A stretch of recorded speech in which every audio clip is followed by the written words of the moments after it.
Father General will now give a welcome to Pope Francis.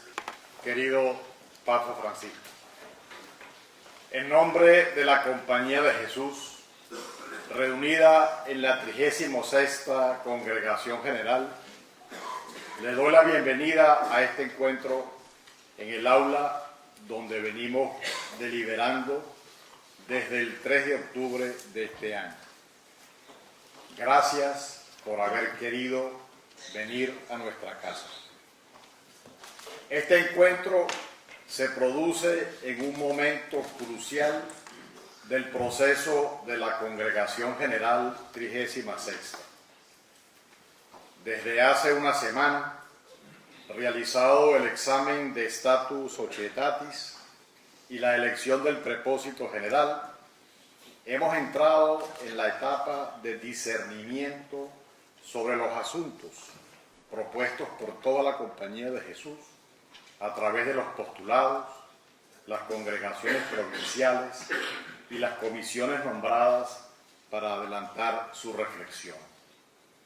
Los asuntos han sido ordenados en dos grandes grupos: lo que concierne a la vida y misión de la compañía y la revisión de sus estructuras de gobierno para ser más eficaces en el servicio de la fe, la promoción de la justicia del Evangelio, el diálogo intercultural e interreligioso y los esfuerzos para reconciliar a los seres humanos entre sí, con Dios y la creación. Estamos más que seguros que su presencia entre nosotros realizará para esta Congregación General 36ª el vivo deseo de San Ignacio de Loyola al fundar la Compañía de Jesús de ponerse enteramente al servicio de la Iglesia bajo el romano pontífice, vicario de Cristo en la tierra. Agradecemos profundamente su disposición a dirigirnos su orientadora palabra y profundizar en ella a través de sus respuestas a las preguntas que los miembros de la Congregación General espontáneamente harán. Ellas ayudarán a esclarecer dónde el Santo Padre estima que la Compañía de Jesús puede realizar su mejor servicio a la Iglesia en el actual momento de la historia humana. Bienvenido nuevamente y escucharemos su palabra también con el corazón. Gracias.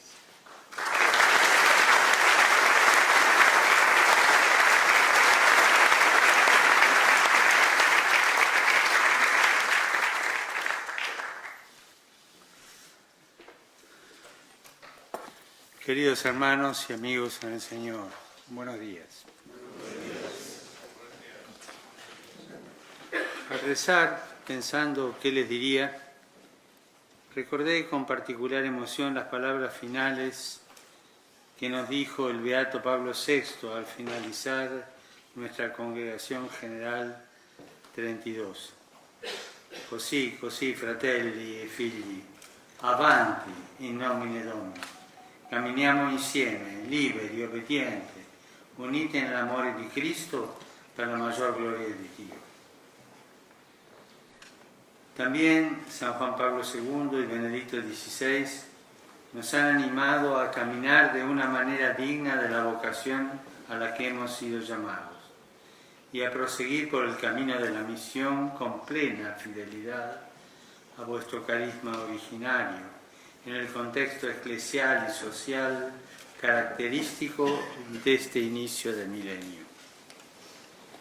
Como os han dicho en varias ocasiones mis antecesores, la Iglesia os necesita, cuenta con vosotros y sigue confiando en vosotros, de modo especial para llegar a los lugares físicos y espirituales a los que otros no llegan o les resulta difícil hacerlo. Caminar juntos, libres y obedientes.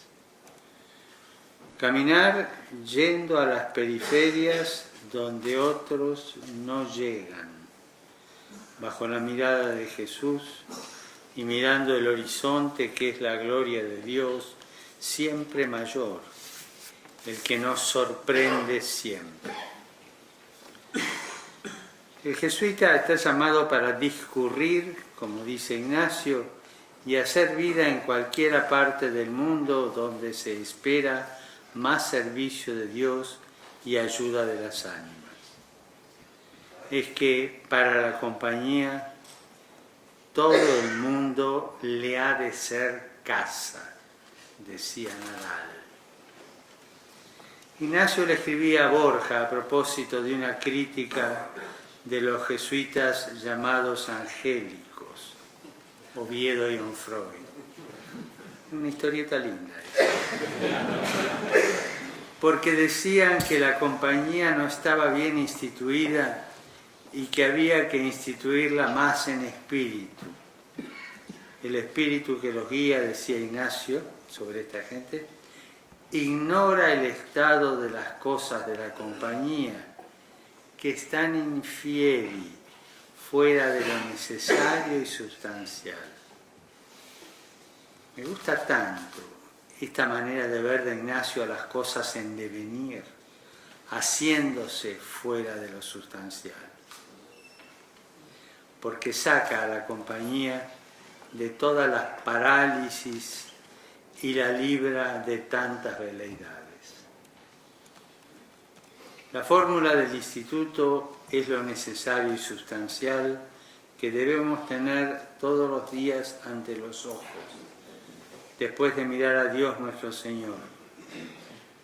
El modo de ser del instituto que es camino hacia Él.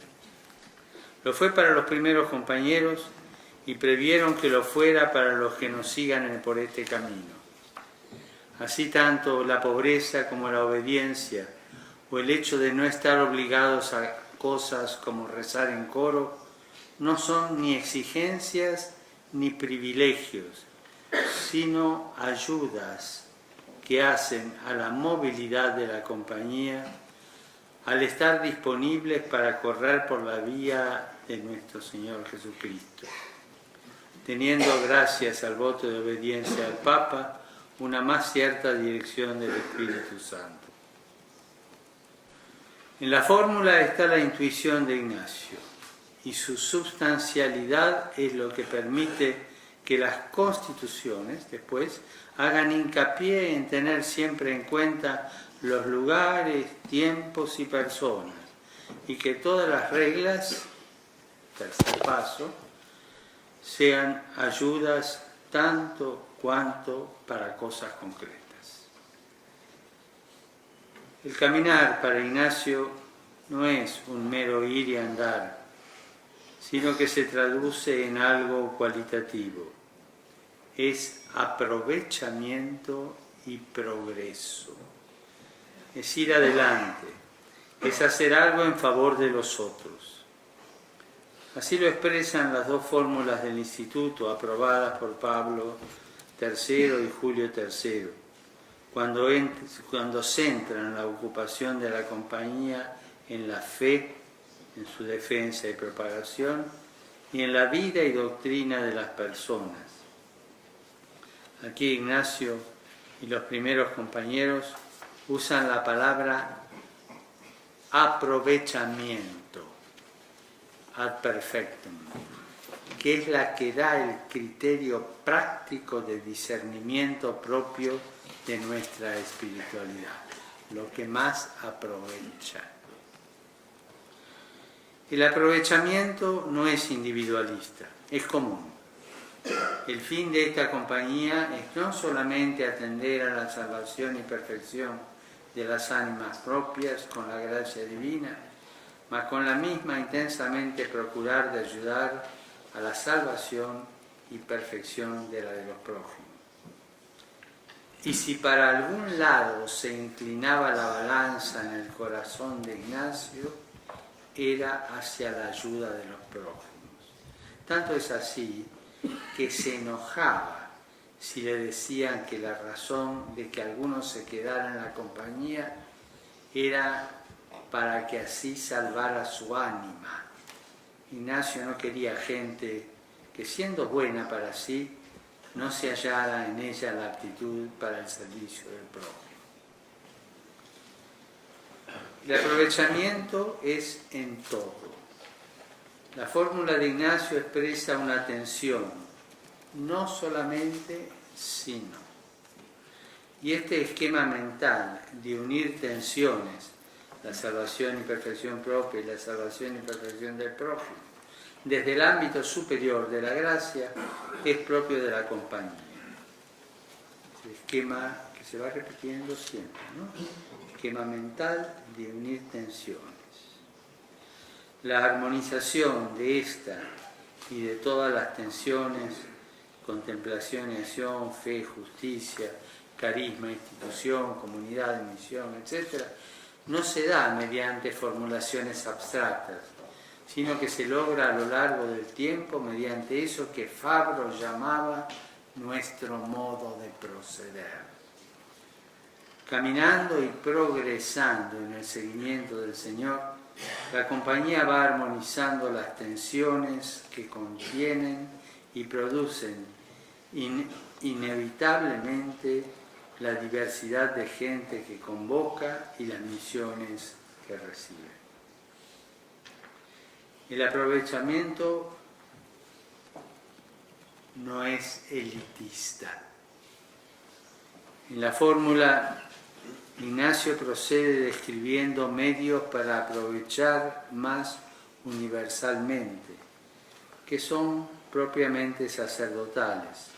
Pero notemos que las obras de misericordia se dan por descontadas. La fórmula dice, sin que eso sea óbice para la misericordia. Las obras de misericordia, cuidado de los enfermos en las hospederías, la limosna mendigada y repartida, la enseñanza a los pequeños, el sufrir con paciencia las molestias, eran el medio vital en el que Ignacio y los primeros compañeros se movían y existían, su pan cotidiano. Cuidaban que todo lo demás no fuera óbice. El aprovechamiento, por fin, es lo que más aprovecha. Se trata del magis, de ese plus que lleva a Ignacio a iniciar procesos, a acompañarlos y a evaluar su real incidencia en la vida de las personas, ya sea en cuestiones de fe y justicia o de misericordia y caridad. Esto de, abro un paréntesis aquí a lo escrito, esto de iniciar procesos estaría en contra, simplificando, a ocupar espacios. ¿No? O sea, la compañía inicia procesos y va adelante y deja espacios cuando los tiene que dejar. Es un continuo estar caminando. Es muy importante porque, un ejemplo religioso, un benedictino ocupa el espacio de la abadía y las cosas que se hacen dentro de ese espacio. La compañía inicia procesos y por ahí tiene que quedarse siempre ahí, por ahí tiene que dejar y pasar a otra cosa.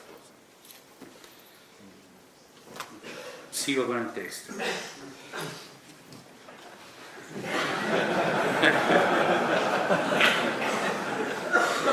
El magis es el fuego, el fervor en acción, que sacude dormideras. Nuestros santos lo han encarnado siempre. Decían de San Alberto Hurtado que era un dardo agudo que se clava en las carnes dormidas de la Iglesia. Y esto contra esa tentación que Pablo VI llamaba spiritus vertiginis y delibac, mundanidad espiritual. La retoma en el penúltimo capítulo de Meditación sur l'Église de otro, pero la elabora. Tentación que no es, en primer lugar, moral, sino espiritual, y que nos distrae de lo esencial, que es ser aprovechables, dejar huella, incidir en la historia, especialmente en la vida de los más pequeños. La compañía es fervor, decía Nadal. Para reavivar el fervor en la misión de aprovechar a las personas en su vida y doctrina, deseo concretar estas reflexiones en 3 puntos, que, dado que la compañía está en los lugares de misión en que tiene que estar, hacen más bien a nuestro modo de proceder. Tienen que ver con la alegría, con la cruz y con la iglesia. O sea, 3 puntos que tienen que ver con la alegría, con la cruz y con la iglesia, nuestra madre. Y miran estos 3 puntos que voy a proponer a dar un paso adelante, quitando los impedimentos que el enemigo de natura humana nos pone cuando vamos en el servicio de Dios de bien en mejor subiendo. Primero de estos 3 puntos, pedir insistentemente la consolación. Siempre se puede dar un paso adelante en el pedir insistentemente la consolación. En las 2 exhortaciones apostólicas y en Laudato Si, he querido insistir en la alegría. Ignacio en los ejercicios nos hace contemplar a sus amigos el oficio de consolar, como propio de Cristo resucitado. Es oficio propio de la compañía consolar al pueblo fiel y ayudar con el discernimiento a que el enemigo de natura humana no nos robe la alegría de evangelizar, la alegría de la familia, la alegría de la iglesia, la alegría de la creación. Que no nos la robe ni por desesperanza ante la magnitud de los males del mundo y los malentendidos entre los que quieren hacer el bien, ni nos la reemplace con las alegrías fatuas que están siempre al alcance de la mano en cualquier comercio. Este servicio de la alegría y de la consolación espiritual arraiga en la oración. Consiste en animarnos y animar a todos a pedir insistentemente la consolación a Dios. Ignacio lo formula de modo negativo en la 6ª regla de primera semana, cuando dice que mucho aprovecha el intenso mudarse contra la misma desolación, instando en la oración. Aprovecha porque en la desolación somos muy para poco, dice. Practicar y enseñar esta oración de pedir y suplicar la consolación es el principal servicio a la alegría. Si alguno no se cree digno, cosa muy común en la práctica, al menos insista en pedir esta consolación por amor al mensaje, ya que la alegría es constitutiva del mensaje evangélico. Y pídala también por amor a los demás, a su familia y al mundo. Una buena noticia no se puede dar con cara triste. La alegría no es un plus decorativo, es índice claro de la gracia. Indica que el amor está activo, operante, presente. Por eso el buscarla no debe confundirse con buscar un efecto especial que nuestra época sabe producir para consumo, sino que se la busca en su índice existencial, que es la durabilidad. Ignacio abre los ojos y se despierta al discernimiento de los espíritus al descubrir esta distinta valencia entre alegrías duraderas y alegrías pasajeras. El tiempo será lo que le da la clave para reconocer la acción del Espíritu. Y aquí me salgo del texto otra vez, porque quisiera señalar algo. Una de las expresiones de la alegría honda es el sentido del humor. Y creo que es una gracia que tenemos que pedir. A mi entender, la gracia, más que gracia, la actitud humana más cercana a la gracia divina, la actitud humana más cercana a la gracia divina es el sentido del humor. Que hay que seguir pidiéndolo.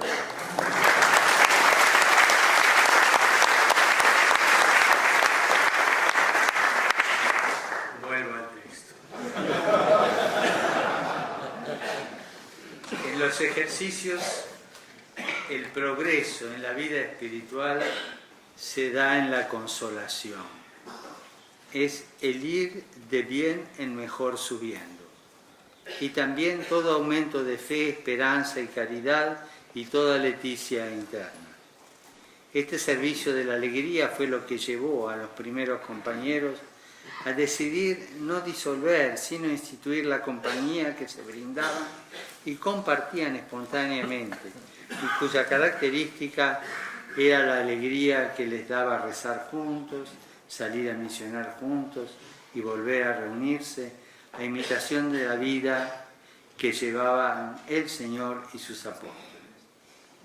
Esta alegría del anuncio explícito del Evangelio, mediante la predicación de la fe y la práctica de la justicia y la misericordia, es lo que lleva a la compañía a salir a todas las periferias. Jesuita es un servidor de la alegría del Evangelio, tanto cuando trabaja artesanalmente, conversando y dando los ejercicios espirituales a una sola persona, ayudándola a encontrar ese lugar interior de donde le viene la fuerza del Espíritu, que lo guía, lo libera y lo renueva, como cuando trabaja estructuralmente organizando obras de formación, de misericordia, de reflexión, que son expansión institucional de este punto de inflexión, donde se da el quiebre de la voluntad propia y entra a actuar el Espíritu. Bien decía Michel de Certeau, los ejercicios son el método apostólico por excelencia, ya que posibilitan el retorno al corazón, principio de una docilidad al espíritu que despierta e impulsa al ejercitante a una fidelidad personal con Dios. Segundo aspecto que les proponía es dejarnos conmover por el Señor puesto en cruz. Siempre se puede dar un paso más en el dejarnos conmover por el Señor puesto en cruz, por Él en persona y por Él presente en tantos hermanos nuestros que sufren, la gran mayoría de la humanidad. El padre Arrupe decía que allí donde hay un dolor, ahí está la compañía, por lo menos tiene que estar. El jubileo de la misericordia es un tiempo oportuno para reflexionar sobre los servicios de la misericordia. Lo digo en plural porque la misericordia no es una palabra abstracta, sino un estilo de vida que antepone a la palabra los gestos concretos que tocan la carne del prójimo y se institucionalizan en obras de misericordia. Para los que hacemos los ejercicios, esta gracia por la que Jesús nos manda que nos asemejemos al Padre, comienza con ese coloquio de misericordia que es la expansión del coloquio con el Señor puesto en cruz por mi pecado. Todo el segundo ejercicio es un coloquio lleno de sentimientos, vergüenza, confusión, dolor y lágrimas agradecidas, viendo quién soy yo, disminuyéndome, quién es Dios, engrandeciéndolo, que me ha dado vida hasta ahora, quién es Jesús colgado en la cruz por mí. El modo como Ignacio vive y formula su experiencia de la misericordia es de mucho provecho personal y apostólico y requiere una aguda y sostenida experiencia de discernimiento.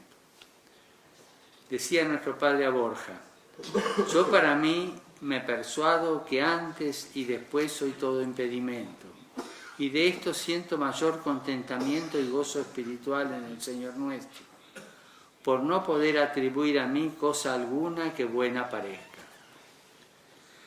Ignacio vive pues de la pura misericordia de Dios hasta en las cosas más pequeñas de su vida y de su persona, y sentía que cuanto más impedimento él ponía, con más bondad lo trataba el Señor. Tanta era la misericordia del Signore e tanta la copia della soavità e dolcezza della grazia sua con esso, lui, che quando egli poi desiderava d'essere in questo mondo castigato, tanto più benigno era il Dio e con abbondanza maggiore spargeva sopra di lui i tesori della sua infinita libertà. Laonde diceva che egli credeva non vi essere nel mondo uomo in cui queste due cose insieme, tanto come in lui, concorressero, la prima a mancare tanto a Dio e l'altra a ricevere tante e così continue grazie dalla sua mano.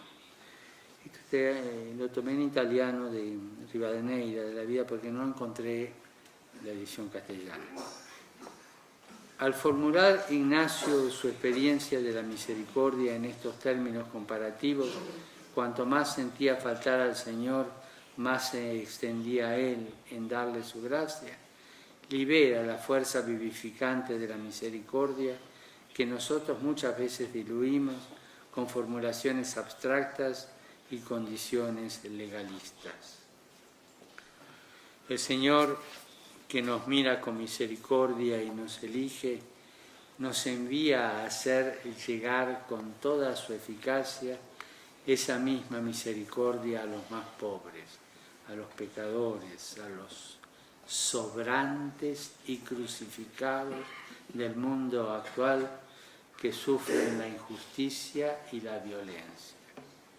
Solo si experimentamos esta fuerza sanadora en lo vivo de nuestras propias llagas, llagas con nombre y apellido, como personas y como cuerpo, perderemos el miedo a dejarnos conmover por la inmensidad del sufrimiento de nuestros hermanos y nos lanzaremos a caminar pacientemente con nuestros pueblos, aprendiendo de ellos el modo mejor de ayudarlos y servirlos.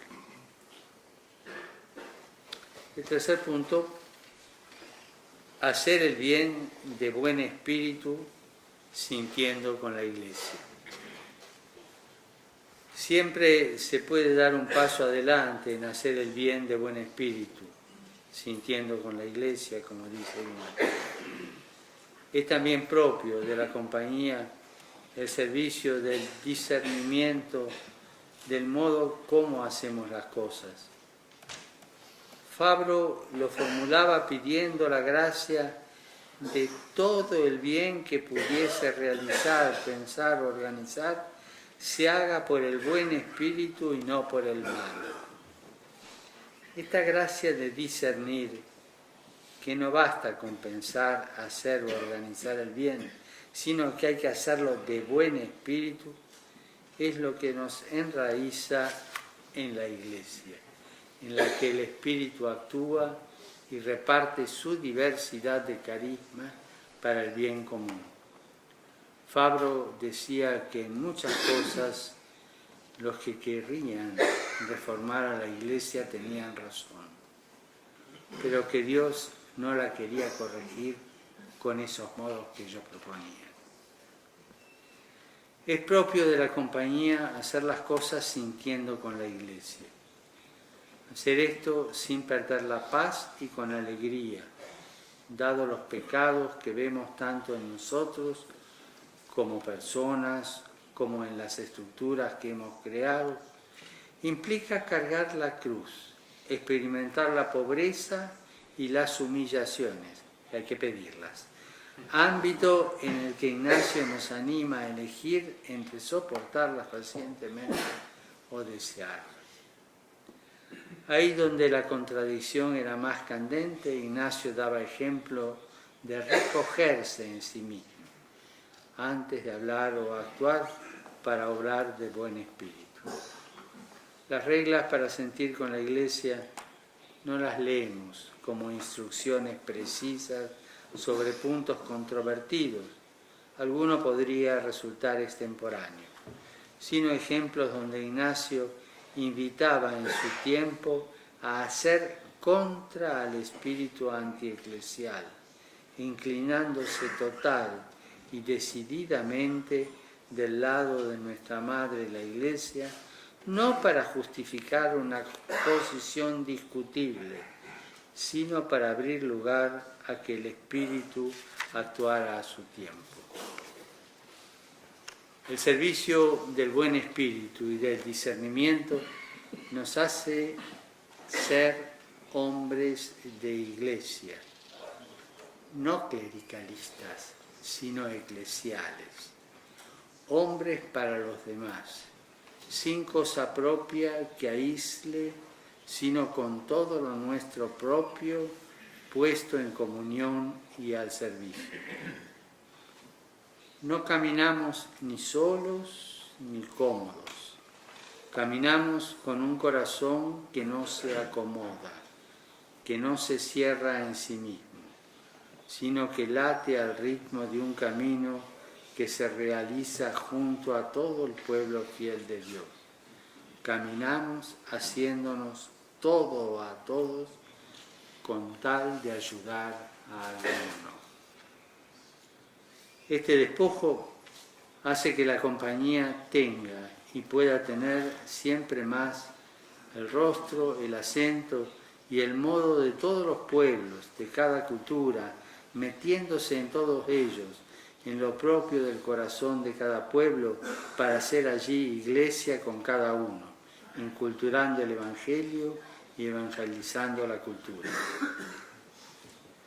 Le pedimos a Nuestra Señora de la Estrada, en un coloquio filial o como de un siervo con su señora, que interceda por nosotros ante el Padre de las misericordias y nos dé toda consolación, para que nos ponga siempre nuevamente con su Hijo, con Jesús, que carga y nos invita a cargar con Él la cruz del mundo.